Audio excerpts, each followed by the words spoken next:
Kelihatan nggak? Oke, kelihatan.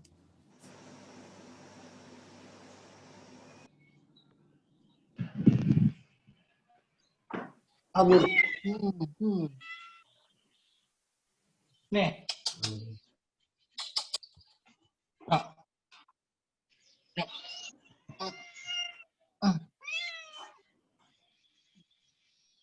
Udah bisa mulai, Vi? Bisa, Dok. Silakan. Silakan dok. Ya, jadi selamat pagi kepada semua peserta TLC, salam kenal. Kita dari serial ortopedi. Hari ini mungkin yang kesempatan presentasi saya pribadi, saya Dr. Fahri, di mana kita sebenarnya ada satu tim ya, ada 3, kita punya kebetulan spesialisasi masing-masing. Ada Dr. Budiman dan Dr. Aldo juga. Oke, langsung saja saya mulai presentasi hari ini mengenai nyeri punggung bawah.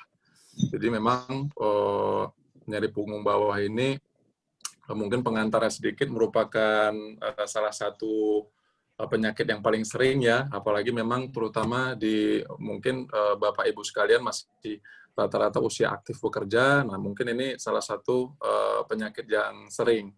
Nah, cuman ini sebenarnya rata-rata bukan penyakit yang berat, rata-rata penyakit yang ringan, dan penanganannya sebenarnya sederhana dan bisa dilakukan rata-rata bisa dilakukan tanpa perlu ke rumah sakit. Yang penting memang cepat ditanganin, kemudian jenis-jenis latihannya gimana, nanti saya jelasin. Oke, next. Slide selanjutnya. Nah, jadi kalau misalkan nyeri jadi nama Inggrisnya itu low back pain atau nyeri punggung bawah. Jadi yaitu sesuai dengan namanya, jadi daerah punggung kita itu ada namanya daerah leher, daerah punggung, dan daerah pinggang. Low back pain itu dia paling sering di daerah pinggang. Oke, next. Nah, jadi kalau kita lihat tadi, kenapa saya bilang sering, karena 80% orang pernah mengalami yang namanya nyeri pinggang ini. Dan rata-rata di usia aktif, seperti yang tadi saya sampaikan, 30-50 tahun. Nah, ini memang yang kabar kurang baiknya, kalau misalkan kita acuh, kemudian tidak kita perhatikan, nah ini bisa menjadi penyebab kecacatan nomor 3. Jadi memang kalau penyebab kecacatan dia urutannya cukup tinggi, cuman kalau dari awal kita udah latihan, kemudian kita beri perhatian, tangani dengan baik, dan itu termasuk salah satu penyakit yang sebenarnya ringan, dan 90% dalam 6 bulan dia sudah bisa sembuh sendiri. Next. Oke, ini penyebab-penyebabnya ya, cuman yang paling sering memang biasanya otot, atau satu lagi yang paling sering akibat degeneratif atau penuaan. Next.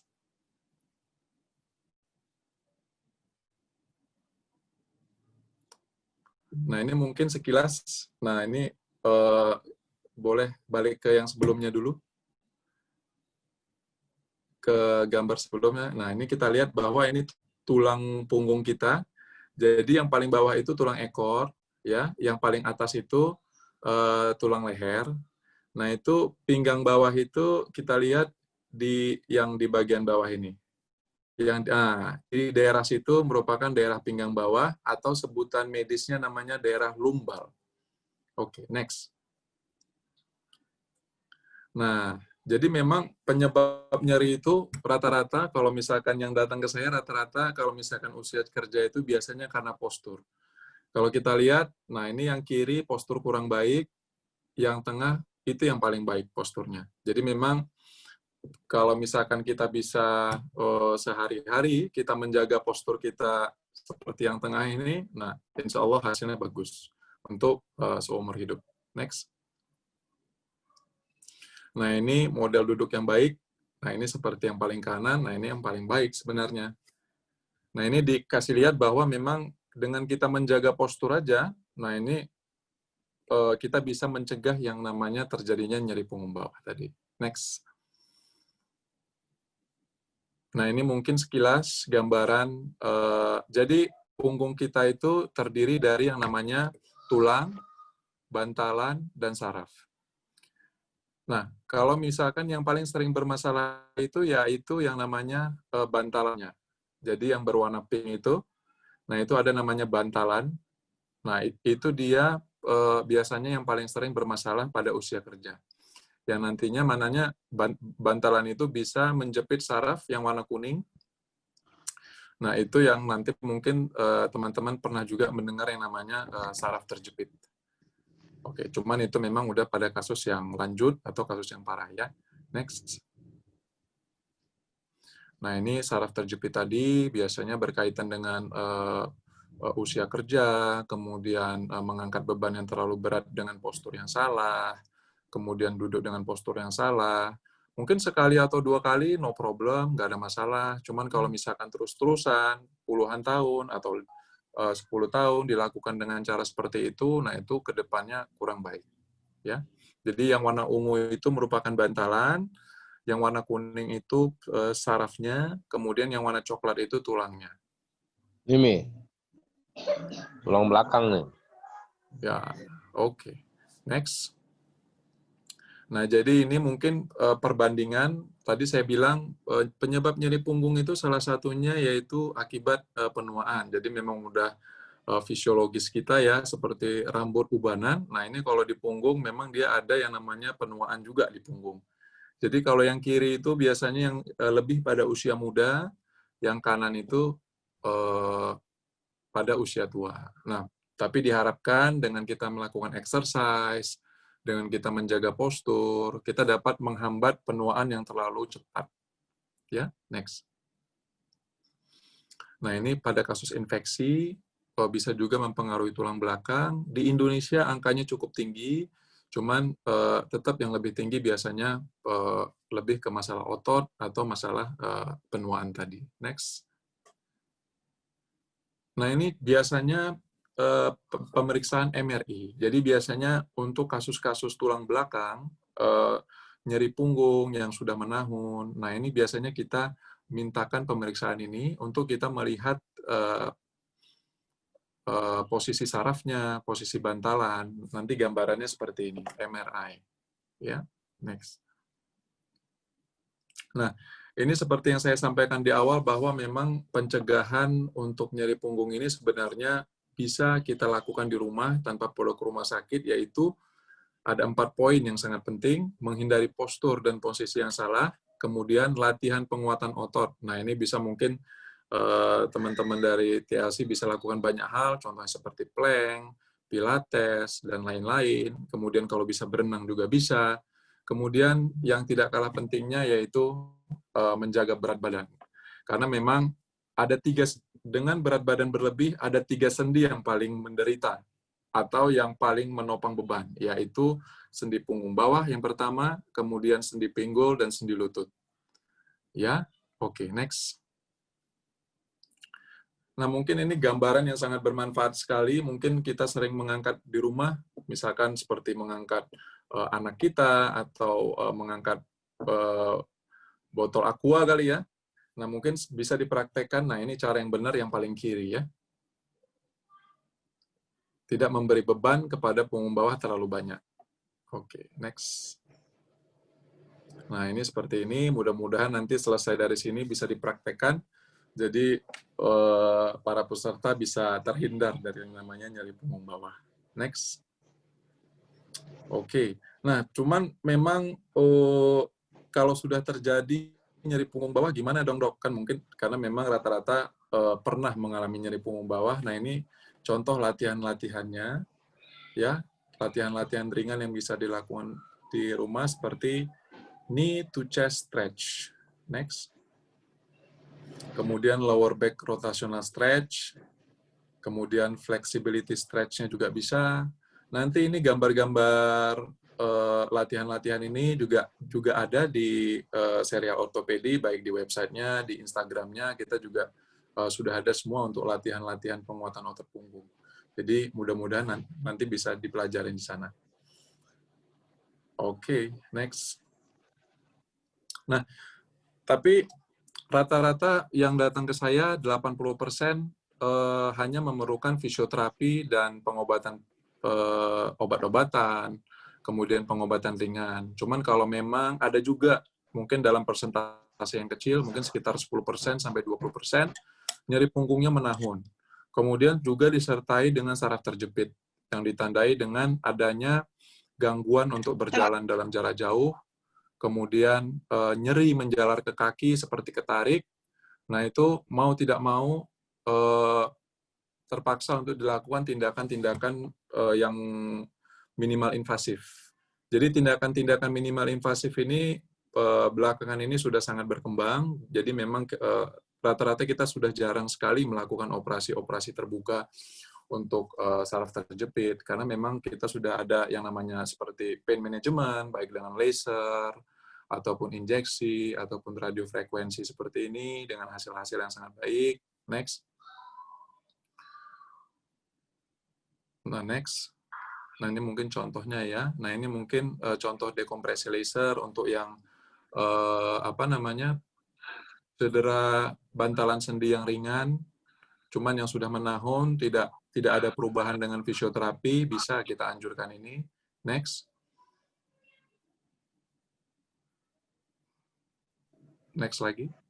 Nah, ini mungkin gambarannya ya, seperti suntikan, dan memang, nah ini endoskopi merupakan salah satu teknologi terbaru juga. Jadi memang kalau untuk saraf-saraf terjepit yang memang sudah tingkat keparahannya udah tinggi ya, sampai memang mengganggu, sampai duduk susah, mau jalan susah, kita lakukan tindakan endoskopi atau dengan teropong ini, yang memang kembali lagi, saya katakan tadi, dengan tindakan yang minimal invasif, lukanya pun kecil. Next. Nah, ini mungkin peralatan-peralatan di rumah sakit. Next. Oke. Next. Next. Nah, jadi memang kembali lagi bahwa nyeri punggung bawah ini merupakan suatu penyakit yang bisa ditangani sendiri. Yang penting, pencegahan lebih penting daripada pengobatan. Namun, kalau memang sudah terlanjur penyakitnya maju atau progres, biasanya kita anjurkan untuk menjalani terapi-terapi. Kita coba dari fisioterapi dulu, obat-obatan, maupun ada terapi-terapi minimal invasif kalau memang untuk gejala-gejala yang berat. Di mana minimal invasif ini sebenarnya dibandingkan operasi-operasi terbuka sangat banyak, yaitu pemulihannya lebih cepat dan biasanya bisa segera kembali bekerja. Baik, next. Next, oke. Ini mungkin sekilas. Jadi saya rasa mungkin untuk pembuka, kira-kira gimana Mbak Adi, cukup ya kira-kira untuk pembuka ya.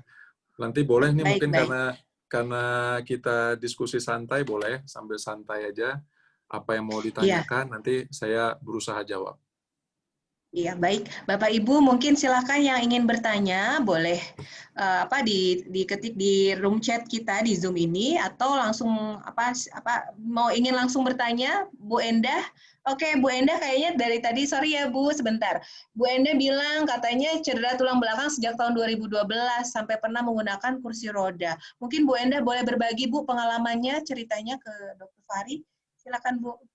Terima kasih Bu Dia. Assalamualaikum warahmatullahi wabarakatuh. Bismillahirrahmanirrahim. Waalaikumsalam warahmatullahi wabarakatuh. Selamat pagi Pak Dr. Fahri. Pagi. Saya mau bercerita testimoni aja Pak. Kalau saya itu sejak 2012, saya tuh sudah di MRI. Kebetulan saya sudah berobat juga ke dokter, mungkin seniornya Dr. Fahri, bukan ya, Dr. Lutfi Gatam. Ya kan? Oh iya, betul. Nah, terus sudah malah beliau bilang, aduh, saya harus di operasi kecil seperti apalah, disuntik gitu. Cuman mohon maaf dok, saya punya pengalaman ibu saya, almarhumah, 2000, sama dengan seperti saya juga, kan, tapi dia jatuh dari tangga pesawat, terus dioperasi sama dokter Lutfi, terus kembali masih sakit juga, terus pokoknya sampai ke dokter Patmo segala, sampai akhirnya pasang dok, besi itu loh dok, titanium itu ya. Tapi ternyata itu karena pengalaman ibu saya yang tidak terlalu sukses, jadi saya nggak berani operasi dok. Nah, akhirnya saya sempat, Dok, nggak bisa jalan, bangun tidur pun susah, bergerak di tempat tidur pun susah, sampai akhirnya saya pakai kursi roda. Iya. Nah, pas saya pakai kursi roda 2 bulan, Dok, sangat-sangat menyiksa sekali. Jadi untuk beraktivitas tuh boro-boro, pakai baju bangun dari tempat tidur aja susah sekali. Alhasil saya pernah ketemu sama teman yang ternyata sama kasusnya, ke seorang dokter yang kebetulan akhirnya saya disuntik, Dok, setiap hari dari pinggang sampai mata kaki selama 2 minggu. Nah, dari situ alhamdulillah, Dok, mungkin dia nyuntiknya steroid atau apa, saya bisa melepaskan diri dari yang namanya kursi roda, Dok. Nah, belajar dari pengalaman itu, akhirnya saya sekarang, Dok, terus terang saya belum berani ke dokter spine lagi, karena saya takutnya nanti lagi, Dok.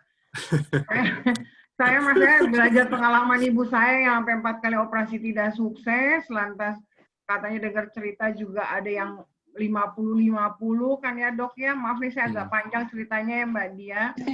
Nggak apa-apa, Bu Endah. Jadi saya sekarang bersahabat dengan penyakit saya, Dok. Saya itu ada di lumbannya di belakang, Dok, di 9. Ya? Ya, di lumban, di tulang belakang saya di 9, Dok. Di belakang, di paling bawah kan. Mungkin karena sejujurnya saya masa muda saya nggak terlalu care, Dok. Ngerasa hebat, kayak dokter tadi di gambar itu. Saya kebetulan kerja saya sebagai seorang... Kita makan Padang yuk. Sebagai seorang... Pagi sore yuk. Sebagai seorang... Oh, Ampera.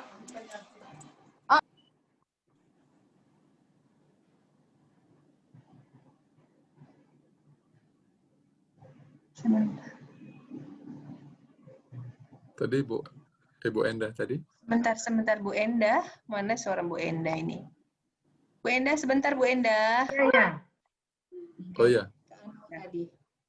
Jadi, Dok, ceritanya itu, Dok. Sekarang akhirnya saya bersahabat dengan penyakit saya, Dok. Jadi kalau udah sakit banget, saya akhirnya minum Celebrex, Dok.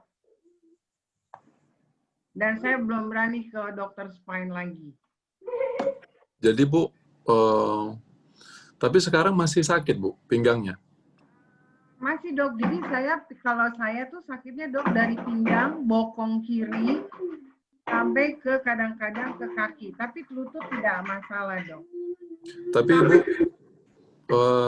bisa jalan berapa jauh? Kalau jalan sih alhamdulillah, Dok, mall sih bagus masih ya. bisa diputerin, Dok, gitu loh. Mall masih bisa lah di jam 4 lantai.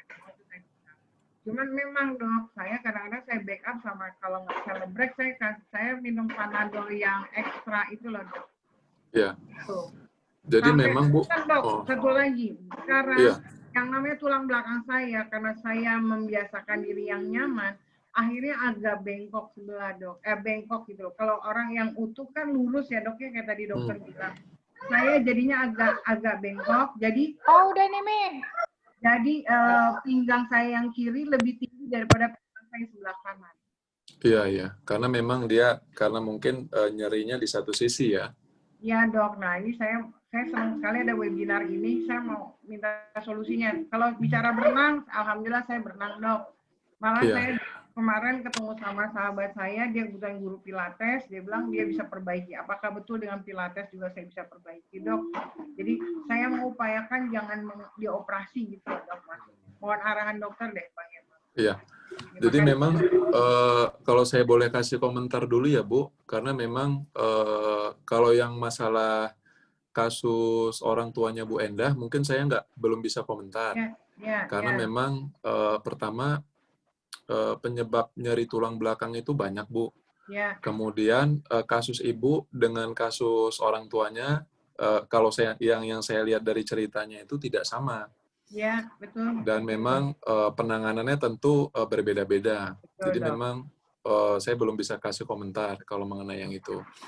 Kemudian kalau untuk kasus Bu Endah, sebenarnya kalau yang saya lihat dari riwayatnya yang sudah menahun ini, memang idealnya, ini saya ngomong yang idealnya ya Bu ya, menurut saya memang itu sebaiknya kalau MRI-nya sudah lama, sebaiknya di MRI lagi. Jadi kita lihat progresnya udah sampai mana. Kan tentunya Ibu juga penasaran kenapa nyerinya tidak hilang-hilang. Pada kasus pasien-pasien saya, jadi kita bisa nilai lagi nanti setelah ada MRI terbaru. Biasanya MRI itu dia berlakunya 1 tahun. Kalau misalkan lebih dari 1 tahun, untuk melihat keadaan yang terbaru, kita lihat lagi. Nah, memang kalau misalkan suntikan, yang Ibu tadi bilang itu, suntikan itu kalau untuk misalkan kita suntik setahun sekali, gitu, itu masih oke. Jadi memang, karena memang suntikan itu fungsinya satu untuk mengobatin, ya, untuk mengurangi radang di situ. Steroid itu kan fungsinya mengurangi radang. Nah, kemudian untuk kita mengetahui bahwa memang sumber nyerinya dari situ. Jadi memang kalau Ibu ada sakit nih, saraf kejepit, saya suntik steroid, sama saya suntik obat-obatan, 80%, 90% nyerinya hilang. Nah, tapi biasanya dia muncul lagi, Bu. Ya. Karena memang di situ kita tidak menyelesaikan problemnya. Kita hanya menyelesaikan simptomnya saja. Nah, biasanya kalau misalkan kalau untuk kasus Bu Endah memilih untuk tidak operasi, kita lakukan program itu tadi seperti fisioterapi, kemudian seperti exercise yang bisa dilakukan, kemudian perbaikan postur. Nah, seberapa jauh kita bisa melakukan itu? Nah, itu tadi, Bu Endah. Kita lihat dari yang namanya MRI yang terbaru tadi. Jadi, kalau kita udah lihat dari situ, nah, baru kita lihat. Biasanya memang ya, kalau misalkan kalau nyeri ini kan masing-masing orang beda. Ya. Bu Endah. Kalau misalkan Bu Endah mungkin nyeri skala 3, it's okay. Maksudnya bisa diiniin. Dan memang kalau misalkan kita lihat bahwa makin lama makin tahun tidak ada kelumpuhan, tidak ada kelemahan pada kaki, dan Bu Endah merasa puas, ya nggak perlu operasi. Ya. Jadi cukup dengan latihan vet terapi, apa segala macam. Bahkan pasien saya juga anjurkan seperti itu. Cuman kadang ada juga orang yang berbeda. Misalkan dia dengan nyeri skala 3, dia udah nggak tahan. Karena mungkin kegiatannya banyak berjalan, banyak berdiri. Kemudian ada lagi mungkin yang disertai dengan kelemahan pada kaki. Nah, biasanya kalau seperti itu, saya anjurkan fisioterapi sebulan 2 bulan. Kalau misalkan dengan sebulan 2 bulan, pasien belum puas, masih merasa nyerinya masih ada dan pingin lebih, nah itu mungkin yang saya anjurkan untuk tindakan. Dan memang tindakan ini, operasi ini kan memang seperti yang saya bilang tadi, sekarang sudah banyak ya metode-metodenya. Salah satunya metode minimal invasif atau endoskopi tadi, yang mungkin saya tanya hanya sangat kecil sekali, jadi sudah bisa untuk dilakukan pembebasan pada saraf yang terjepit tadi sebenarnya. Karena memang pasien-pasien saya kadang yang umur 60 tahun, 70 tahun, tapi semangatnya masih tinggi juga, Bu Endah. Pengen naik turun tangga, pengen liburan, pengen jalan sana, jalan sini, naik turun tangga ke tembok Cina dan lain-lain. Nah, ini mungkin, masuknya di situ sebenarnya. Karena mungkin dengan dia, dengan fisioterapi apa dia terbatas, nah mungkin itu pilihan-pilihannya. Makanya sebenarnya, kalau untuk saraf terjepit, sebenarnya belum tentu harus operasi. Kita harus lihat dari sisi pasien, gimana, apakah sudah merasa puas dengan hal itu. Kemudian kita lihat progres penyakitnya gimana, makin buruk atau makin baik. Nah, itu maksudnya pertimbangan-pertimbangan. Nah, cuman kalau memang untuk mengurangi nyeri yang lebih, kemudian untuk kalau memang ada misalkan kelemahan atau kelumpuhan pada kaki, nah, way-nya ada, jalannya ada, dan di mana alhamdulillah teknologi sekarang sudah mudah-mudahan sudah mumpuni lah, Bu. Walaupun memang kalau operasi itu, semua operasi pasti ada resikonya. Mau kita resiko seperti operasi kehamilan, seperti seksu, kemudian operasi angkat kutil atau ganglion, pasti ada resikonya. Contohnya paling biasanya infeksi atau kelemahan pada kaki. Cuman ya itu resiko-resiko yang sangat jarang ya. Sangat jarang. Dan memang rata-rata 90%, 95%, insya Allah hasilnya bagus. Oh, baik Nah, dok. cuman ya Semoga itu, menjawab cuman ya, ya, Bu Enda. Cuman dok satu Tidak. lagi pertanyaan saya, kalau Oke. misalkan saya ikut Pilates, apa itu memang bisa jadi solusi juga dok? Ya, jadi tidak hanya Pilates. Jadi misalkan seperti kita plank atau kita berenang, nah itu sebenarnya kalau untuk kasus Bu Enda, saya rasa bisa, sudah bisa untuk mengurangi nyerinya. Jadi kalau target kita kalau untuk kasus-kasus tulang belakang, bagaimana pasien bebas dari rasa nyeri, kemudian bisa aktivitas seperti biasa, dan bebas dari obat nyeri. Nah, sebenarnya itu targetnya. Walaupun memang mungkin kalau untuk kasus-kasus yang udah terlalu lanjut, mungkin nggak bisa 100% ya, Bu. Gitu. Cuman biasanya mudah-mudahan 90-95% rata-rata bisa. Gitu. Dok, satu lagi, punten ya Mbak Dia, satu lagi. Ya. Mangga, iya boleh, Bu Enda. Ya. Dari saya yang sebelah kanan ini dok, ini selalu kesemutan. Apakah memang ini efek dari yang namanya HL saraf kejepit dok? Betul nggak sih? Nah, jadi Bu Enda, kalau boleh tahu usianya berapa?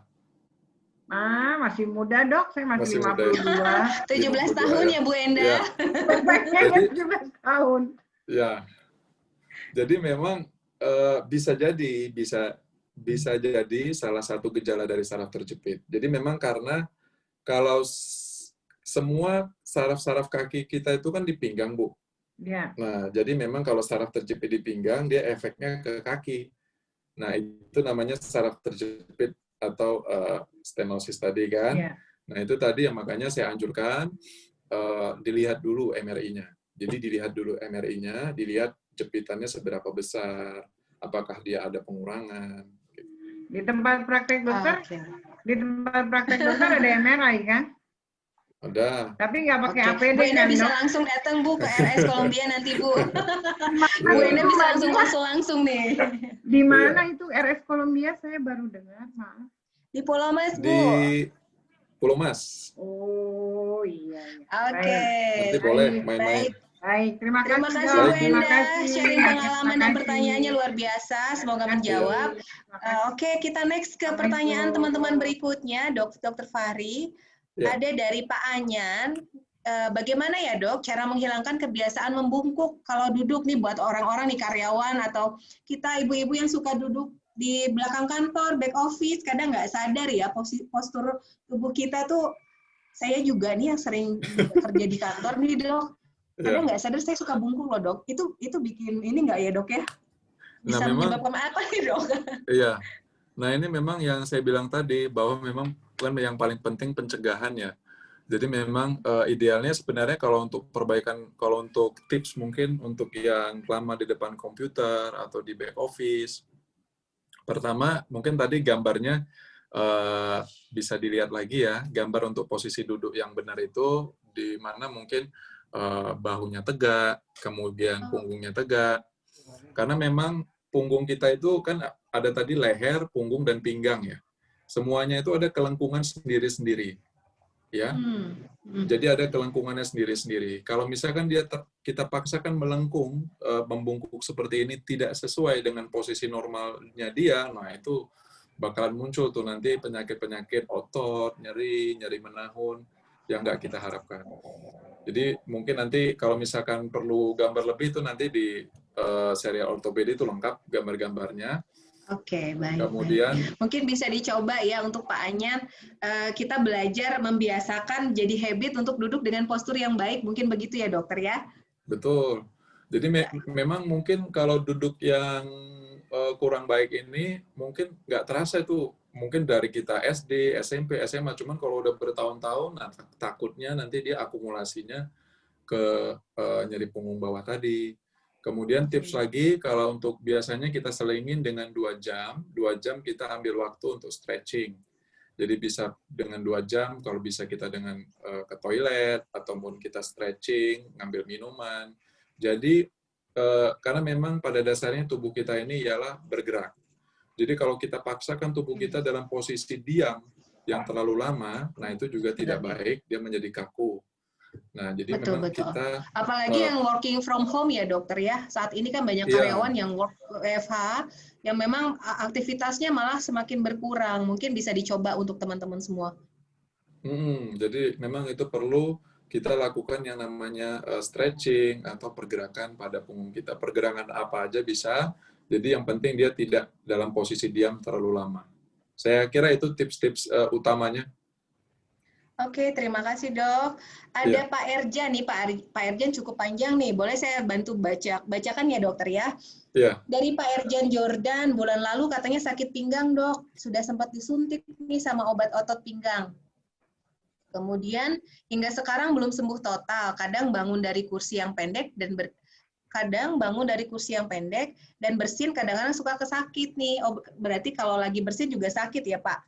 Itu kenapa ya dok? Ya, terus setiap malam diolesin hot cream di daerah pinggang. Apakah dianjurkan? Harus dikompres es biar dingin, jadi nggak boleh panas. Mohon masukan dan arahan ke depannya ya dok, saya harus bagaimana? Apakah bisa terapi sendiri atau harus cek lagi ke dokter? Oh ya, baik. Jadi memang ini pertanyaannya mungkin mewakili banyak orang mungkin ya.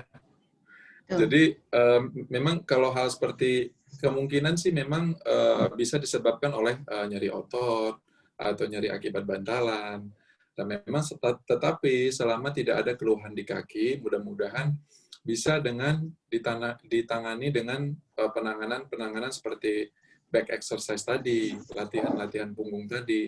Atau memang kalau misalkan terlalu nyeri, mungkin ya obat-obatan untuk nyeri boleh dimakan sekali-sekali sesuai dengan anjuran dokternya. Nah memang kalau misalkan nyeri punggung itu, dia memang biasanya Mbak Di, dia nggak langsung hilang. Biasanya bisa seminggu, bisa 2 minggu, bisa 3 minggu. Tergantung berat ringannya. Yang kedua, tergantung exercise-nya kita rajin atau enggak. Kemudian tergantung kita udah perbaikin postur kita atau belum. Kalau misalkan postur sudah kita benerin, exercise sudah kita lakukan, kemudian nyerinya belum juga berkurang, masih tetap sama atau tambah sakit, nah ini idealnya kita lihat, kita periksakan ke dokter. Jadi memang biasanya jangka waktunya 2 minggu sampai 1 bulan lah gitu. Tetapi kalau misalkan di bawah itu sudah membaik, nah itu rata-rata sih 80% sih di bawah 1 bulan sudah berkurang. Dengan kita exercise, kemudian kalau misalkan dengan hot cream ataupun obat nyeri topikal atau dikompres boleh saja untuk meringankan. Gitu. Saya kira gitu. Dok, menyambung nih dari pertanyaan yang sebelumnya, yang tadi Pak Zulfikar Maulana juga tanya Pak, misalkan kalau pernah nih cedera pinggang, terus 2 minggu sembuh, kemungkinan untuk kumat lagi bisa nggak ya dok? Nah itu memang termasuk cedera pinggang ringan gitu ya. Nah memang mungkin kita aja mungkin kalau duduknya posturnya kurang baik juga bisa mengalami nyeri pinggang 1 hari, 2 hari hilang. Nah itu kemungkinan dari Pak Zulfikar itu nyeri pinggang ringan. Ya kalau misalkan berulang ya mungkin saja. Kalau misalkan kita mengangkat beban, kemudian kita mungkin duduk di mobil jarak jauh yang lama, nah itu mungkin bisa berulang. Cuman biasanya kalau kita segera perbaikin postur, exercise lagi, nah biasanya memang hilang sendiri kok. Oke. Dok, ada pertanyaan menarik nih dari Pak Bang Jack, Bang Hairul Razak, Pak. Pak Hairul nanya, cedera pinggang karena keseringan standing style itu gimana solusinya ya, Dok? Mungkin untuk para trainer atau mentor yang mungkin suka memberikan training di publik, mungkin kan lebih banyaknya stand up gitu ya, Dok ya. Ada tips nggak, Dokter? Nah, maksudnya standing style ini dia memberi training, maksudnya dalam bekerjanya dalam posisi berdiri gitu ya? Kemungkinan ya, mungkin. Halo Bang Jack, mungkin bisa ya langsung. Jangan-jangan ini ya, dancer ya, break dance, standing style. Salto, Bang Jack suka salto. Oke, Dok, salah. Gimana Bang Jack? Salam kenal Dok, dengan saya Hairul. Iya Mas, sama-sama. Panggil Mas, pengen bayarin apartemen ya. Oke. Aduh. Dok, Iya, karena saya as a trainer kadang-kadang sehari itu bisa lebih dari 8 jam, even ada break at the time gitu kan ya. Cuma kadang-kadang ya usia juga kali ya, saya udah gocap tapi fisik sih 35 gitu Faktor kan. U. Suka apa memang untuk ngatas itu memang kalau minum air putih pasti harus ya itu. Jadi ada mungkin arti lain untuk profesi saya sering banyak berdiri gitu. Bukan tanda kutip ya di berdirinya memang benar-benar berdiri OMG, banyak jalan. siap Bang. Karena saya kalau ngajar itu nggak betah di kursi, saya untuk interaktif banyak jalan keliling terus. Nah, antara berdiri diam dengan keliling kelas itu which one much better, Dok? Oh iya, itu Bang, kalau boleh tahu nyerinya hilang berapa lama ya Pak?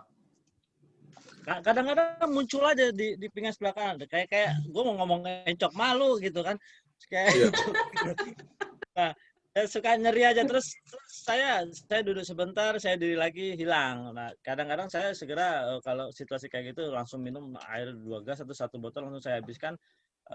Ya alhamdulillah mulai hilang lagi gitu. Memang air, jadi ya, memang itu jadi kayak memang terapi water lah istilahnya gitu. Jadi memang biasanya kalau itu memang lebih berkaitan dengan ototnya itu Bang. Jadi memang kalau misalkan dia nyeri punggung bawah itu, nyeri punggung bawah yang beneran itu, memang harus kita lihat bahwa dia maksudnya lebih dari 3 hari. Misalkan 3 hari, seminggu, dia berlama-lama. Cuman kalau misalkan kita dalam posisi tertentu, terus sebentar hilang, sebentar muncul lagi, nah itu kemungkinan besar cuman masalah ototnya. Cuman memang ya nggak ada salahnya kita perhatikan cara berdiri yang baik untuk mengurangi kemungkinan terjadinya nyeri punggung bawah kronis tadi. Kemudian kalau misalkan pertanyaannya apakah standing style itu bermasalah, sebenarnya dengan berat badan yang ideal, mungkin seperti Bapak sebenarnya nggak terlalu masalah kalau ngajar dengan cara berdiri seperti itu. Paling memang ya wajarnya kan pasti diselingi dengan duduk sebentar. Cara diri yang baik gimana ya? Kadang kan kita nggak sadar tuh berdiri pada satu tumpu kaki. Yang satu agak nyelonjor, yang satu tegak. Kan suka begitu tuh. Atau harus dua-duanya tegak kayak tentara atau gimana? Karena kadang kan kita diri satu kita selonjorin tuh. Gitu kan. Nah itu kira-kira gimana itu Dok yang baiknya gitu ya, ya diri yang ideal yang tidak mengganggu. Karena kadang kaki yang kiri lonjor, kanan yang tegak atau gantian gitu kan. Saya sih lebih banyak selama ini saya tegak aja dua-duanya bertumbuh pada 2 kaki, jadi tidak pada 1 kaki gitu Dok. Didi tuh biasa tuh dia diri 1 kaki yang kanan diselonjorin, yang kiri lurus. Nah itu gimana kira-kira Dok cara berdiri yang benar? Untuk contohnya di share screen ulang ya, ada. Coba kelihatan nggak? Oke. Oh tadi aku nggak kelewat sih tadi. Kelewat ya Bang Jack ya? Aku sih biasanya yang kayak tengah nih. Kalau yang depan pasti ketawa pesertaku gitu kan. Atau yang yang tengah lah. Biasa banyak yang tengah ini. Berarti udah bener Bang. Ya Dok ya? Iya. Aku memang selalu bener kok. Ya. Kalau misalnya yang tengah itu udah oke. Paling nanti kalau memang dia masih kadang-kadang muncul, mungkin nggak ada salahnya di rumah nanti sekali-sekali back exercise. Seminggu sekali, 2 kali cukup dengan plank aja. Ini contoh duduk yang benar. Oke. Jelas banget, Dok. Udah jelas ya, Bang? Kira-kira sip. Thank you, Di. Sama-sama, sip. Iya, Bang. Thank you sama-sama. Oke. Dok, ada nanti Bu Ardiani Kristuti, silakan bertanya langsung, tapi nanti ya, Bu, nanti saya akan persilakan, saya akan coba tanya, nih ada pertanyaan yang masuk ke saya juga. Dok, ada teman kita nih yang terkena skoliosis dengan bentuk tulang belakang S. Nah, pinggangnya itu sering nyeri loh, Dok, dan terasa pegal. Apa ya, Dok, solusi yang harus dilakukan untuk mengurangi nyerinya itu yang berlebihan ini, gitu katanya, Dok. Ya, memang kalau misalkan mungkin sekilas ya, kalau misalkan skoliosis ya itu dia kan memang bawaannya. Jadi memang dia punggungnya itu bentuknya bengkok. Kalau misalkan tadi punggung kita itu lurus, skoliosis dia bengkok. Nah, memang biasanya penanganan itu tergantung derajat-derajatnya. Cuman kalau misalkan ini mungkin temannya Mbak Di usianya udah dewasa ya, udah lebih dari 20 tahun. Biasanya memang kalau misalkan karena dia punggungnya miring, jadi balance-nya, tarikan ototnya juga beda. Mungkin tarikan di otot kiri lebih besar dari kanan, atau sebaliknya. Nah, memang ini salah satu yang kita anjurkan untuk berenang, kemudian latihan back exercise, rutin. Mungkin kalau misalkan kita 2 kali seminggu, mungkin yang penderita skoliosis bisa 3 kali seminggu. Jadi, harapannya untuk mengurangi nyerinya itu. Karena memang tarikannya dia jadi di tulang belakang kita itu menempel otot-otot. Kalau misalkan dia tulang belakangnya miring, otomatis ototnya juga sebagian ikut miring. Nah, itu yang perlu dilatih dengan back exercise tadi. Mungkin itu salah satu saran yang bisa saya berikan. Karena memang saya belum ngelihat ininya ya, derajatnya berapa derajat, saya belum lihat ronsennya. Mungkin itu saran awal lah, kira-kira. Ya, baik. Terima kasih Dokter Fahri. Ada Ya. lagi dok, nih punter banyak banget. Kayaknya seru topik kita, jadi banyak banget pertanyaan yang masuk, baik Japri maupun langsung ya dok ya. Ini coba saya rangkum sedikit bahwa ada teman kita juga, ibu atau bapak ini ya, ibu ini bahwa usianya sudah 40 tahun dok. Nah, beliau pernah menggeser bendanya berat pakai kaki, sehingga otot selangkangannya itu seperti ketarik gitu loh dok. Sampai sekarang suka nyeri. Nyerinya itu sampai ke punggung dan bahu. Sudah dicoba untuk ronsen, kata dokter tidak ada syaraf kejepit. Nah, kemungkinan hanya otot ketarik, tapi itu sering kambuh gitu loh dok katanya. Saya katanya sudah beberapa bulan lalu rajin fisioterapi ya. Dan sejak pandemi belum terapi lagi. Gimana ya dok, biar lebih bisa ringan rasa sakitnya gitu loh dok. Oh ya, jadi ini memang dia nyerinya berarti di daerah kaki atau pahanya gitu ya?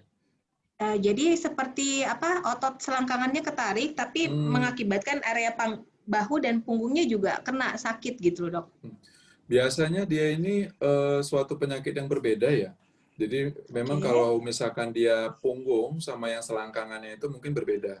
Kalau yang dia mungkin lebih ke selangkangan berarti ini.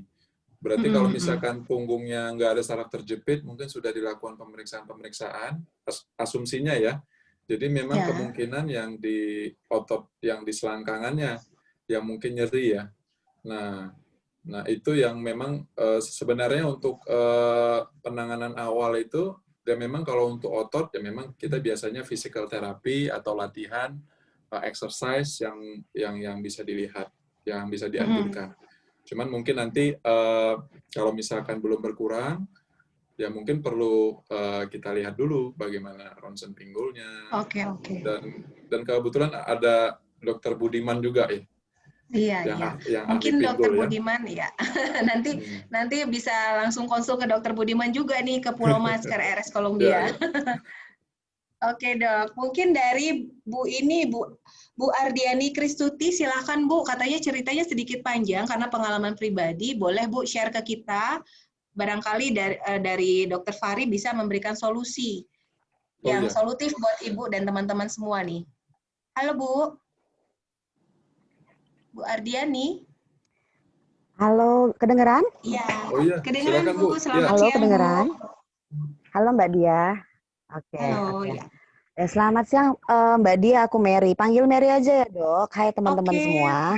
Iya Mbak. Dokter, waktu usia 7 tahun saya pernah ditabrak motor posisi miring, terseret sejauh 300 meter dan bagian tubuh kiri itu sampai tulang pinggang itu nampak dengan jelas karena dagingnya terkikis di aspal.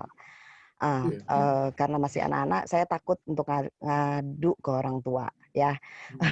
Recovery-nya cukup lama ya, sampai dengan daging itu tumbuh dan kulit itu tumbuh, tapi saya tidak pernah melakukan pemeriksaan sehingga akhirnya saya mengalami ketika saya berdiri pun kaki saya kram tiba-tiba. Kemudian yang saya lakukan adalah meminta siapapun untuk menginjak dari sisi pinggang ke telapak kaki. Jadi di telapak kaki itu di bagian tengah itu karena sering sekali diinjak, bentuk telapak kaki saya itu agak kalau orang kan lurus ya gitu ya. Nah, telapak kaki saya itu cekung dan kalau kita berdiri telapak kaki lurus ke depan, saya berbelok menghadap ke dalam. Jadi kaki kanan menghadap ke dalam, kaki kiri menghadap ke dalam. Ini telapak kaki. Selain bentuknya cekung, dia agak menghadap ke dalam karena terlalu sering diinjak dari usia 7 tahun sampai dengan sekarang. Sebenarnya itu hanya pelarian dari saya untuk meredakan sakit saat terjadi kram. Kemudian efeknya adalah ketika saya hamil anak pertama, mungkin karena baru pergangan otot, itu saya sempat merasakan di 3 bulan pertama seperti lumpuh atau susah bergerak. Kemudian saya melakukan MRI, waktu itu saya tinggal di Penang, Malaysia, kerja, dan bos saya bawa saya ke rumah sakit. Mereka bilang di lumbal kedua itu ada bagian yang keluar, ya, ada bagian yang keluar. Dan saat ini pun kalau saya pegang di sisi kiri dekat lumbal itu ada tonjolan dan itu terasa. Saya tidak melakukan pemeriksaan lebih lanjut sampai dengan saat ini, tapi di tahun 2014 akhir saya mengalami kecelakaan lagi, Dok. Kecelakaan saya itu cukup parah, 6 bulan saya recovery. Saya terantuk, ya bahasa kerennya terantuk ya Om Dani ya, terantuk. Bu Mary ini hobi banget kecelakaan, ya Allah.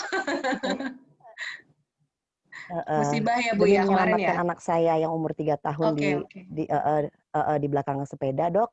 Saya mengorbankan diri saya loncat dari sepeda dan vagina saya terantuk palang sepeda. Sehingga pecahlah pembuluh darah dalam dari dada sampai dengkul, depan belakang itu semua berwarna hitam. Selangkah retak, jangan ditanya seperti apa di bawah, ini udah operasi semua.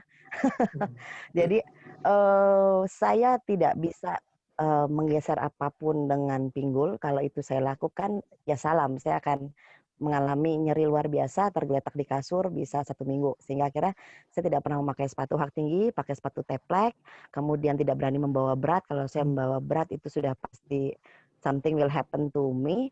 Dan saya melakukan terapinya sebetulnya tusuk jarum, Dok. Tusuk jarum itu saya sering ke dokter, betul.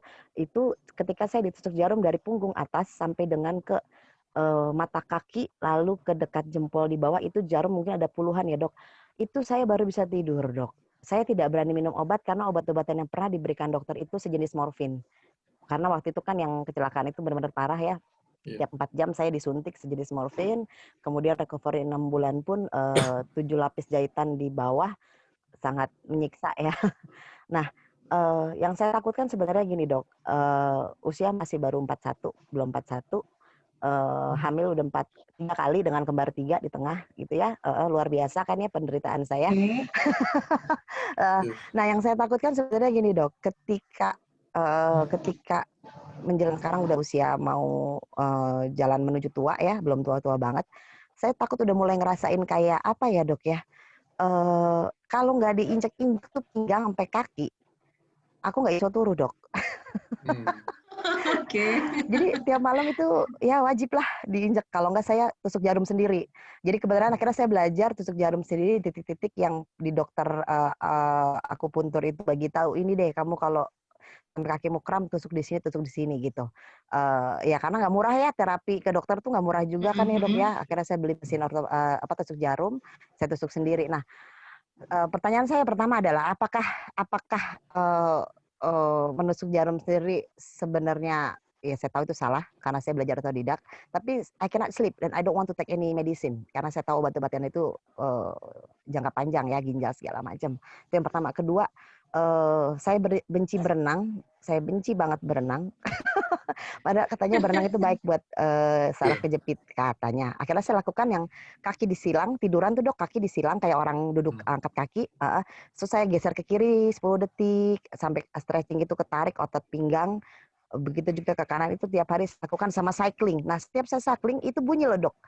Bunyi apanya, di tulang ekor belakang, tok tok. Kalau saya cycling, tidur sambil cycling. Yes, di belakang. Jadi kalau saya cycling tidur, nih kayak sekarang nih saya coba nih, itu bunyi, Dok, tak tak. Dan saya menikmati, Dok, ketika ya, Bu bunyi. Mary ya. Kan gila kan, Dok? Iya, saya juga ngilu ya I ampun. feel like mampus loh yang sakit gitu loh, Dok. Aduh, jangan ditiru, Bu. Pengalaman hidup saya jauh luar biasa, Bu. Luar biasa dihantam badai. Nah, akhirnya saya menikmati ketika saya melakukan olahraga dan bagian yang saya sakitin itu saya menikmati, Dok. Iya. Ada nggak efeknya tuh, Dok? Nanti di menjelang usia tua? Apalagi telapak kaki udah bengkok ya, karena terlalu sering diinjak di bagian tengah. Jadi Bu, yang pertama mungkin nyeri yang Ibu alami sekarang ini, kalau misalkan dari yang saya ini sekilas ya Bu, karena memang kan saya belum lihat gimana kondisi tulangnya. Cuman kalau yang saya lihat dari cerita Ibu, nyeri yang Ibu alami sekarang itu belum tentu berhubungan dengan cedera Ibu waktu kecil. Itu satu. Yang kedua, Ibu itu kalau jalannya bisa jalan berapa jauh? Tanpa mengalami nyeri. Saya kerja di engineering, Dok. Jadi, saya no kerja di problem engineering, kalau Dok. jalan? Jadi saya jalan 6-7 kilo itu nggak ngaruh buat saya karena saya paksa. Oke. Ya, habis itu sampai rumah saya kayak badan hancur lebur, kaki saya angkat. Nah, memang cuman kalau yang saya lihat dengar cerita yang di Penang tadi, yang ada keluar itu, nah itu kemungkinan yang disebutkan bantalan. Bantalan yang menonjol ke belakang. Nah, jadi memang, nah itu kembali lagi. Memang saya saranin, kalau untuk sekarang ini, dievaluasi dulu. Di MRI ulang, bantalan yang menonjol itu memang sudah sampai menjepit saraf atau tidak. Karena memang seperti yang saya sampaikan tadi, bahwa memang jepitan di pinggang itu yang menyebabkan nyeri, rata-rata menyebabkan sering nyeri ke kaki, ke paha, dan lain-lain. Jadi memang biasanya problemnya di situ. Jadi memang kalau misalkan nih, amit-amit, misalkan dia problemnya di situ, ya memang yang diselesaikan di situ, baik dengan fisioterapi dan lain-lainnya. Jadi memang tidak perlu ketergantungan dengan akupuntur lagi nantinya. Nah, jadi seperti itu. Jadi memang kan kembali lagi nih, sebenarnya kita kan kalau di bidang kesehatan kita mencari sumbernya dulu. Karena memang kalau misalkan yang kita obatin simptomnya saja, ya memang dia nanti berulang lagi, tidak selesai-selesai. Makanya setiap penyakit itu kan dia ada penyebabnya. Nah, penyebabnya itu yang kita harus benahi sebenarnya. Nah, kemudian tadi kalau misalkan riwayat operasi yang dulu, nah itu mungkin karena kebetulan saya tidak lihat ya, mana kalau misalkan dia operasinya di pinggul, maksudnya di tulang pinggul gitu ya, seharusnya dia kalau nyeri ke telapak, nyeri ke tungkai, biasanya dia nggak sampai seperti itu. Jadi dia memang nyerinya di area pinggul saja, gitu. Jadi Saya memang operasi di kalau bawah, bisa Dok. sih memang kalau yang seperti diinjak-injak itu segala macam, memang agak kurang baik ya, Mbak Mary ya. Gitu. Jadi memang untuk juga kurang baik untuk ototnya, untuk jaringan-jaringan lunaknya. Memang idealnya sih diperiksa dulu lah penyebabnya dari mana. Karena belum tentu itu berhubungan dengan cedera awalnya tadi. Gitu. Oke, Tapi semoga memang bisa kalau menjawab dokter Bu Mary. bertanya berapa jauh, Dok, kalau dokter bertanya berapa jauh nyerinya, memang almost setiap waktu saya merasakan nyeri sih, yang dari pinggang ke bawah, kram dan segala macam, ketarik urat itu udah makanan sehari-hari. Jadi mungkin saya harus ke dokter untuk cek MRI dulu ya, seperti dokter bilang tadi ya. Saran saya seperti itu. Jadi memang di MRI dulu dilihat, baru nanti kita bisa tentukan nih kalau memang gejalanya bukan dari situ, ternyata bukan dari situ, baru kita bergerak ke yang lain. Jadi harapannya ya itu tadi seperti yang saya sampaikan ke Bu Endah tadi, ya harapannya ya bisa bebas nyeri lah, gitu, Mbak Mary. Oke. Gimana Bu Mary? Semoga bisa menjawab ya Bu Mary. PR saya. Baik, terima kasih banyak, Oke. Dokter. Sama-sama. Terima kasih, terima Bu kasih, Mary. Dokter. Ya.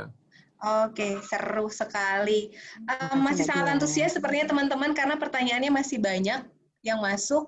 Oke, Dok, kemudian nih ada pertanyaan dari Pak Zulfikar Maulana lagi. Katanya Iya, istrinya mengalami HNP. HNP itu saraf kejepit ya, Dok ya? iya betul. Oh, betul ya. Oke. Usianya 34 tahun. Sekarang kalau habis duduk suka kram, Dok, di pinggang. Sampai ke ujung kaki kanan suka kram. Kira-kira penyebab dan solusinya apa ya, Dok? Nah, memang mungkin kalau bisa ada gambarnya tadi, Lutfi, ada Mbak gambar Vivi boleh presentasinya nggak? bantu sharing, Mbak Vivi? Oke, sebentar ya. Jadi memang biasanya kalau misalkan apa namanya next week, ini yang sebelumnya. Nah ini, jadi memang biasanya kan yang bermasalah itu biasanya kalau HNP itu yang warna pink ini, yang dia bantalannya. Jadi bantalannya, coba gambar selanjutnya. Nah next, nah ini dia menyebabkan terjepitnya saraf. Jadi posisi bantalan sama saraf itu bantalan di depan, sarafnya di belakang. Jadi kalau bantalannya bengkak, nah dia atau isinya keluar, nah itu yang ngejepit saraf. Sedangkan saraf itu mempersarafin kaki-kaki, jadi memang dia nyerinya ke kaki. Nah tetapi biasanya kan kalau HNP ini biasanya ringan, gitu ya. Kalau misalkan untuk misalkan gejalanya baru 2 minggu, baru sebulan, biasanya ringan. Nah, memang kalau misalkan kita mau seperti exercise dulu selama sebulan, nggak ada masalah. Jadi, gejala HNP yang berat itu, kalau misalkan jalannya nggak bisa jauh, misalkan jalannya 500 meter, udah sakit, harus duduk lagi. Nah, itu biasanya gejalanya lumayan. Artinya kejepitnya agak banyak nih. Nah, kalau itu memang sarannya segera dilakukan MRI, dilihat. Jadi kita bisa, pengobatannya kita tahu nih, mau fisioterapinya berapa lama. Nah, cuman kalau misalkan dia nyeri menjalar ke kakinya, misalkan sekali-sekali, dan masih bisa jalan dalam 1 kilo, 2 kilo, 3 kilo, masih bisa jalan tanpa ada masalah, nah ini masih bisa latihan back exercise sendiri.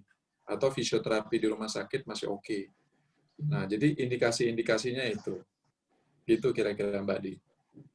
Oke. Ya, Mbak Terima Di, kasih, Dok. di Ya, di gimana? kolom chat ada yang pengen lihat posisi duduk sama berdiri yang benar, kita Ya. share Pak ulang Suhendri ya. ya. Oke, boleh, Iya. boleh. Posisi duduknya. Ya, yang benar yang paling kanan ya Pak, Bu, yang ini. Nah, kalau posisi dirinya yang ini. Nanti kita share ya materi presentasinya Dr. Fahri hari ini ke Boleh, email boleh. atau Terima WhatsApp kasih, Mbak Bapak Vivi. Ibu. Ya. Oke, Dok, ada kalau misalnya, Dok, kita bicara tentang tulang ya, Dok. Tulang itu kan kita butuh asupan nutrisi ya, Dok ya. Iya. Asupan gizi. Nah, boleh di-sharing nggak, Dok, ke kita semua asupan gizi apa sih yang bisa menunjang kesehatan tulang? Selain yang saya tahu susu ya, Dok. Selain susu Iya. apa ya, Dok?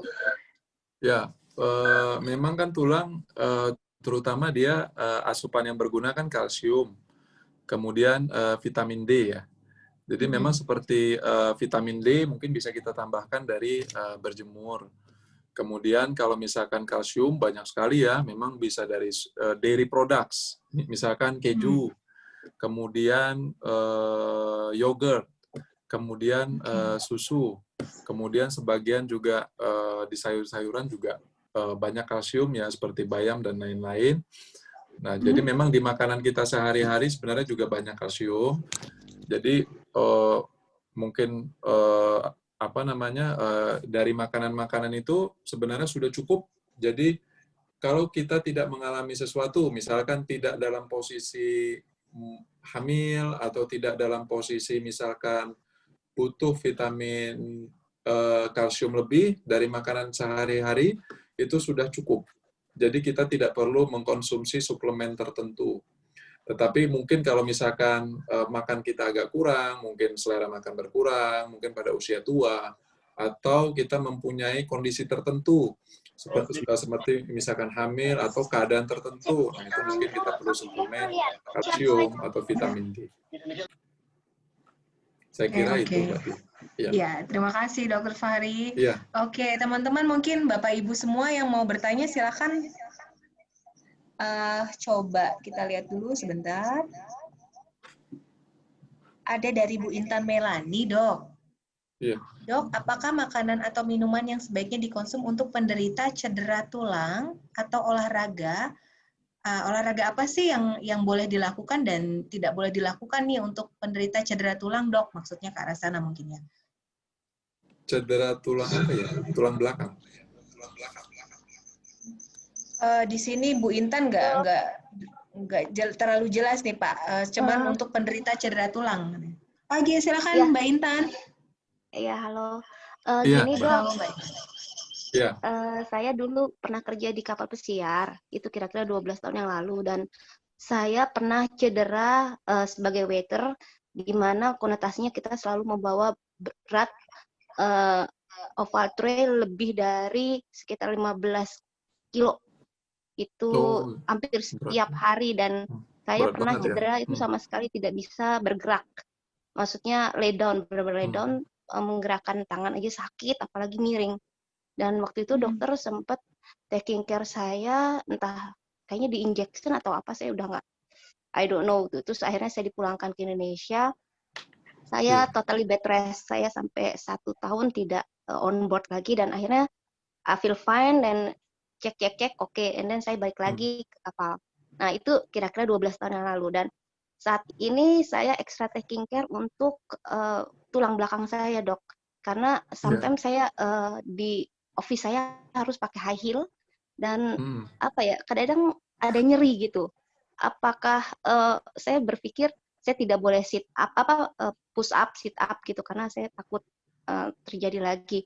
Dan saya lebih berfokus pada makanan apa yang sebaiknya dikonsum, minuman, ya tadi sebenarnya sudah dijawab sih, ataupun olahraga, Dok. Nah, kan kita harus olahraga tuh, mengecilkan perut, terutama wanita ya. Nah, kira-kira saya butuh suggestion dari dokter, olahraga seperti apa yang sebaiknya dilakukan oleh orang-orang yang pernah cedera punggung atau tulang belakang, apa dan olahraga apa yang sebaiknya dilakukan, dan apa olahraga apa yang tidak boleh dilakukan. Itu, Dok. Thank you. Oh iya. Baik. Jadi sebenarnya kalau mengenai olahraganya ini sebenarnya selama dia, jadi memang punggung kita ini memang banyak sekali pengaruhnya dengan hal-hal mekanik ya, contohnya dengan berat badan, kemudian dengan beban yang kita angkat. Nah, itu mungkin salah satu gejala yang dialamin. Nah, memang contohnya seperti olahraga, seperti push up, nah itu nggak ada masalah, it's okay. Cuman kalau misalkan sit up, mungkin kalau memang ada gejala punggung, ini mungkin bisa dihindari dulu, karena memang memberi beban lebih terhadap bantalan tadi. Karena kan dia mengharuskan dalam posisi fleksi, ekstensi, artinya dalam posisi membungkuk, terus lurus lagi dalam berkali-kali ya. Nah, itu mungkin bisa dialihkan dengan olahraga yang lain, contohnya seperti plank, atau pilates, atau back exercise yang lain, nanti yang juga bisa dilihat di PowerPoint yang tadi, ataupun di serial ortopedi, nanti bisa dilihat sebenarnya olahraga yang lain yang bisa dilakukan nih bagi penderita cedera punggung. Kemudian contoh misalkan sepeda, dengan jarak yang tidak terlalu jauh, dengan posisi yang ergonomis, itu juga sangat baik sekali sebenarnya, dan banyak menjadi pilihan bagi penderita yang punya masalah cedera punggung, selama memang bukan sepeda balap yang terlalu membungkuk atau sepedanya dalam jarak yang terlalu jauh. Kemudian berenang juga sangat baik sekali. Nah, mungkin ya milih-milih waktu ya di antara pandemi sekarang ini. Cuman memang berenang itu, kalau zaman dulu memang pasien-pasien saya pasti saya arahin untuk berenang, karena memang gampanglah dilakukan, kemudian hasilnya juga sangat baik. Karena memang berenang itu untuk otot-otot kecil kita, dia juga dilatih selama di dalam air itu. Kemudian kalau misalkan makanan, mungkin tadi udah saya jelasin, seperti dairy products untuk kalsium, kemudian berjemur untuk vitamin D-nya sudah cukup. Kemudian berkaitan dengan penggunaan high heels ini, kembali lagi, penggunaan high heels ini memang menyebabkan keseimbangan tubuh kita itu berganti. Artinya kita ada usaha untuk menjaga keseimbangan tubuh. Karena tumpuan di bawahnya kecil. Otomatis ini juga mempengaruhi, pertama otot, yang kedua mempengaruhi punggung kita. Jadi kadang memang apalagi dengan orang-orang yang sudah ada riwayat cedera punggung, jadi dia gampang lebih nyeri dengan high heels. Nah, mungkin bisa diselang-selingin penggunaan high heels-nya. Jadi tidak tiap hari, mungkin seminggu berapa kali, seperti itu saya rasa. I wish I could, Dok. Tapi di office wajib itu hukumnya ya. Oke, iya. Thank you, Semoga Dok. bisa menjawab Mbak Intan. Ya. Semoga tipsnya juga bermanfaat. Ya, sama-sama Mbak Intan ya. Oke, Dok, kalau memang ini nih Pak Tri Suharyanta, beliau bertanya, kalau kekurangan kalsium itu bisa menyebabkan kelumpuhan nggak, Dok?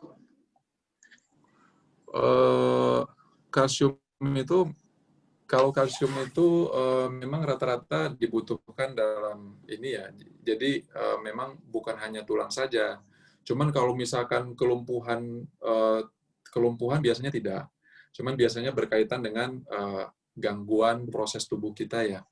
Misalkan menjadi gampang nyeri, kemudian gangguan tulang yang menjadi lebih keropos, itu bisa. Oke. Begitu Ya. Pak Tri, sudah cukup menjawab Pak Tri. Tuh, videonya udah dimunculin tuh yang ganteng ya Pak Tri. Halo Pak Tri. Ya. Ya, sudah cukup menjawab ya Pak Tri. Ya, Bu, sudah. Terima kasih. Oke, terima Ya, kasih Pak Tri. Oke, ini ada pertanyaan lagi nih, Dok. Dari Bu Mary lagi. Tidur sesekali dengan bantal diganjal di pinggang, itu apakah diperbolehkan, Dok? Terus kasur yang empuk malah bikin tulang pinggang tuh sakit, Dok, menurut Bu Mary ini. Sehingga saya tidur di atas papan, dilapisi matras tipis. Bangun pagi nggak terlalu sakit. Apakah menggunakan kasur ortopedi khusus berpengaruh, Dok? Ya, jadi sebenarnya bukan mutlak ya perlu kasur ortopedi ya. Jadi memang ini pengalamannya mungkin banyak juga orang yang datang ke saya dengan pengalaman seperti ini.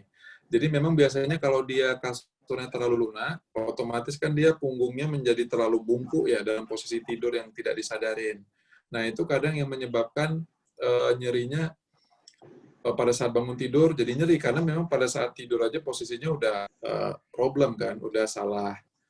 Jadi memang memang idealnya kasurnya itu sebenarnya nggak harus triplek juga, cuman kasurnya yang penting dia firm, artinya tidak bengkok di satu sisi. Nah itu yang paling penting sebenarnya. Kemudian kalau memang ada masalah punggung, bisa ditambahkan bantal di bawah lutut sebenarnya. Jadi bantal di bawah lutut ya, Dok? Iya, jadi ini bisa melonggarkan tarikan-tarikan otot. Nah, itu menjadi lebih terulur, menjadi lebih longgar.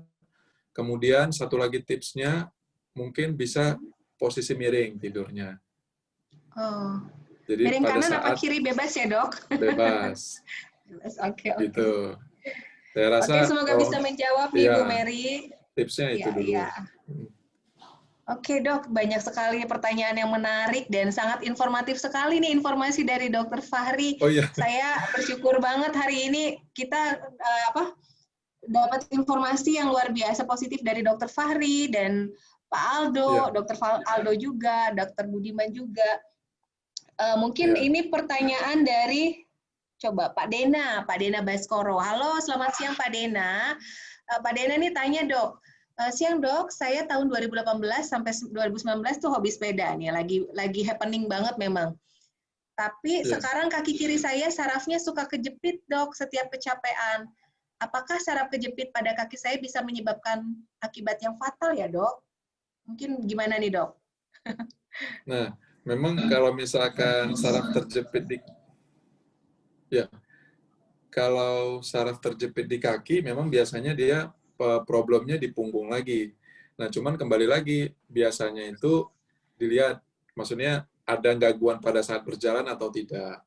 ataukah misalkan nyeri ke kakinya sekali-sekali. Kalau misalkan sekali-sekali seperti tadi mungkin bisa exercise dulu di rumah atau fisioterapi dulu, mudah-mudahan nggak sampai fatal. Cuman kalau misalkan sudah sampai ada keluhan gangguan berjalan, nah itu mungkin perlu kita konsultasikan dulu ya, dilihat sampai sejauh apa saraf terjepitnya. Jadi memang sebaiknya ya jangan diabaikan gitu. Oke.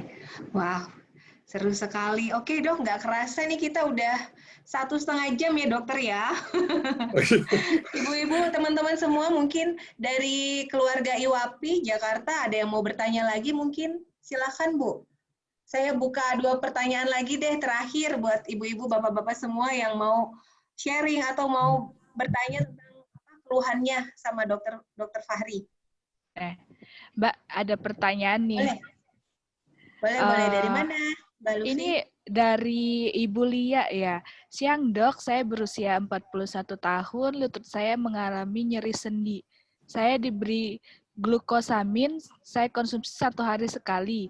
Namun saya hentikan karena saya sedang menyusui anak. Apakah boleh saya mengonsumsi tablet glukosamin kembali atau apakah ada makanan untuk nyeri sendi lain dok? Dari Ibu Lia.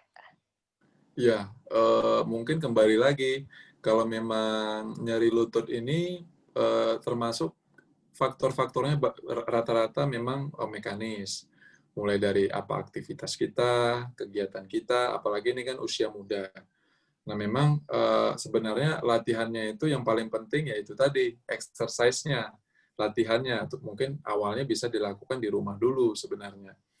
Jadi kalau misalkan multivitamin boleh dikonsumsi, cuman kembali lagi ternyata tidak mutlak. Jadi memang lebih bermanfaat untuk exercise-nya. Nah, mungkin nanti kalau misalkan nyeri berlanjut atau belum ada perubahan, mungkin bisa nanti dikonsultasikan atau dilihat lagi keluhan nyeri. Cuman memang kalau multivitamin itu kalau untuk usia 41 tidak mutlak.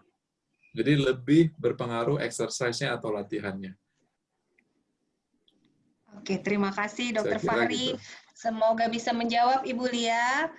Oke, mungkin ada 1 pertanyaan lagi deh sebelum kita mengakhiri webinar kita kali ini. Terima kasih sekali Dokter Fahri, informasinya sangat informatif dan saya harap teman-teman, ibu-ibu, bapak-bapak semua bisa lebih paham lagi, oh yang sering sakit pinggang jangan disepelekan, apalagi yang masih muda-muda, yang suka kerja di back office, kalau nyeri jangan diabaikan gitu ya dok ya. Oke, mungkin bagaimana ini Mbak Lutfi, Bu Isya? Gimana Bu Isya, apa kabar Bu Isya? Coba. Oke, Bu Isya sehat, Bu? Saya nggak bisa dengar suara Bu Isya, Mbak Lutfi. Mute itu.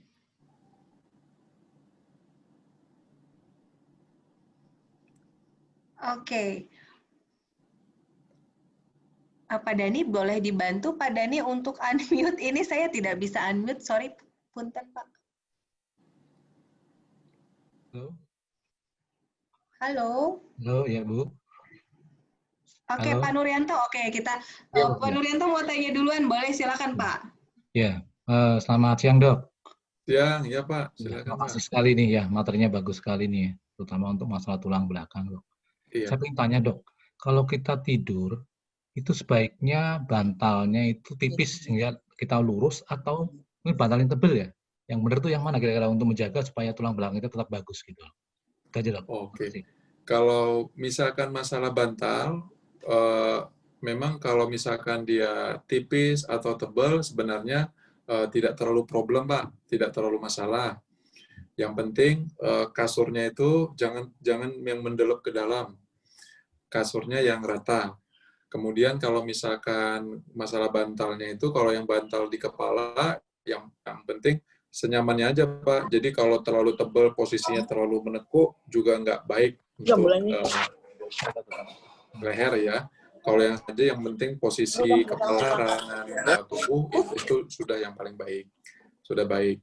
Cuman kadang ada orang yang misalkan kalau bantalnya 2 nggak bisa tidur. Harus yang bantalnya 2. Selama dia lehernya tidak terlalu menekuk, sebenarnya nggak terlalu masalah, Pak. Jadi memang lebih ke kasurnya sebenarnya.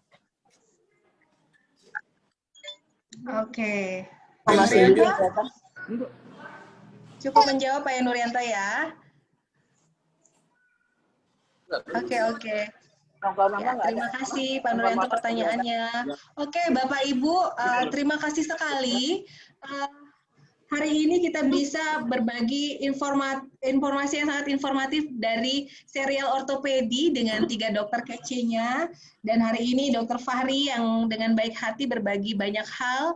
Dan saya yakin ini pertanyaan yang benar-benar menjadi keluhan kita semua dan berharap semoga bisa menjawab dengan baik, tidak membuat kita bingung lagi ya Bapak Ibu. Oke, terima kasih sekali. Semoga informasi hari ini memberikan manfaat yang sebesar-besarnya untuk kita semua, untuk Bapak Ibu semua. Saya mau ngucapin terima kasih dulu untuk Pak Fahri, Dokter Fahri yang baik. Terima kasih dokter. Sama-sama. Semoga dokter selalu sehat dan keluarga juga selalu sehat. Amin. Terima kasih juga untuk Talent Story, untuk Baur, untuk Iwapi. Di sini ada Ibu Haja Isya Faizah. Terima kasih Bu.